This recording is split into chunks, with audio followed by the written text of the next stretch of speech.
আসসালামু আলাইকুম, সবাই কেমন আছেন? আজকে কিন্তু আমি যাতায়াতে উপস্থিত হয়েছি আমাদের সিরাজগঞ্জের যে বাঘাবাড়ি নদী বন্দর।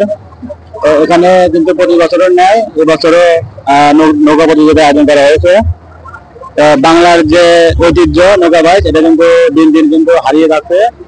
তো আমাদের এই বাঘাবাড়ি কর্তৃপক্ষ কিন্তু এটাকে ধরে রাখার চেষ্টা করছে। তো বাংলাদেশের বিভিন্ন জায়গায় কিন্তু এখনো নৌকা প্রতিযোগিতা হয়ে থাকে, তবে আমার দৃষ্টিতে মানে এত প্রতিযোগিতা হাডাহাডি লড়াই অনেক কোথাও হয়নি। তো প্রত্যেক বছর এখানে নৌকা প্রতিযোগিতা হয়ে থাকে, অনেক বড় বড় নৌকা কিন্তু এখানে এসে থাকে, বিশেষ করে সিরাজগঞ্জ এবং পাবনা। তো এই দুটি জেলার বড় বড় নৌকা আছে, 500 বাইশ হয়ে থাকে এখানে। তো আমি দেখানোর চেষ্টা করবো, এখানে দেখেন কত বড় বড় নৌকা এখান থেকে চলে এসেছে, হাজার হাজার মানুষ।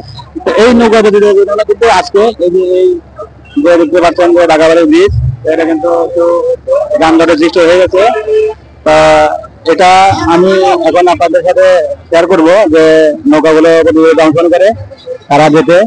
তো আপনাদের সবাই সাথে থাকুন। আর যদি ভিডিও ভালো লেগে থাকে অবশ্যই লাইক কমেন্ট শেয়ার করবেন।